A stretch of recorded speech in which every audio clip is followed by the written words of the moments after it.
নরেন্দ্র মোদী স্টেডিয়ামে pitch report সম্পর্কে আজকের ভিডিও।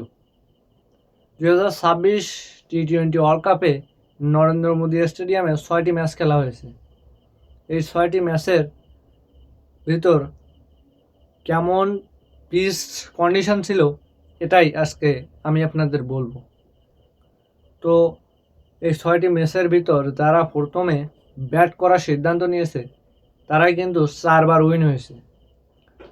একবার ম্যাচটা সুপার ওভারের মাধ্যমে উইন হয়েছে, কিন্তু 4বারাই কিন্তু উইন হয়েছে যারা প্রথমে ব্যাট করার সিদ্ধান্ত নেয়।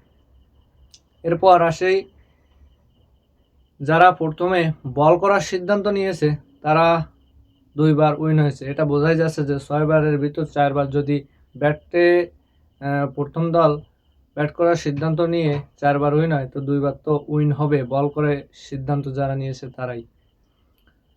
তো এরপরে আসি ব্যাটিং স্কোর নিয়ে। যারা প্রথমে ব্যাট করতে নেমেছে নরেন্দ্র মোদী স্টেডিয়ামের পিচে তাদের first innings average batting score ছিল 188.5, 188.5, প্রায় 90-এর কাছাকাছি। এরপর সেকেন্ড ইনিংসে অ্যাভারেজ ব্যাটিং স্কোর ছিল 164.17, মানে অনেকটাই কিন্তু কমে আসে সেকেন্ড ইনিংসে। 164.17 সেকেন্ড ইনিংসের ব্যাটিং স্কোর থাকে। তো এর পরে যে বিষয়টা নজর দেওয়ার মতো সেটা হলো অ্যাভারেজ রান রেট।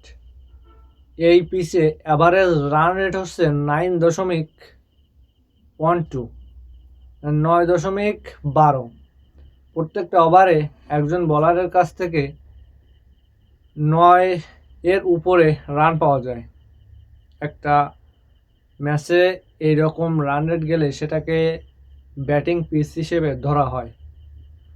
উইকেটের দিকে যদি আসি তবে এখানে পার্সেন্টেজ হিসেব করলে পেসাররা 71.23 উইকেট পেয়ে থাকেন, মানে পেসারদের উইকেটের পরিসংখ্যানটাই 71%, স্পিনারদের মাত্র 28%। তো বোঝাই যাচ্ছে যেখানে স্পিনার কোনো কাজে আসার মতন না, বেশি ইম্প্যাক্ট দিবে পেসাররাই।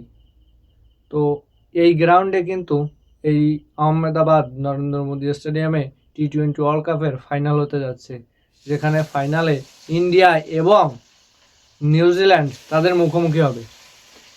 ইন্ডিয়া এবং নিউজিল্যান্ডের যে ম্যাচটা এখানে অনুষ্ঠিত হবে সেখানে এই পরিসংখ্যানগুলো অনেক গুরুত্বপূর্ণ, কারণ এই পরিসংখ্যান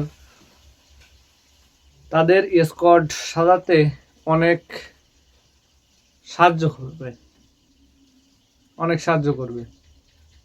তো ভিডিওটা ভালো লাগলে অবশ্যই লাইক করবেন এবং চ্যানেলটি সাবস্ক্রাইব করতে ভুলবেন না।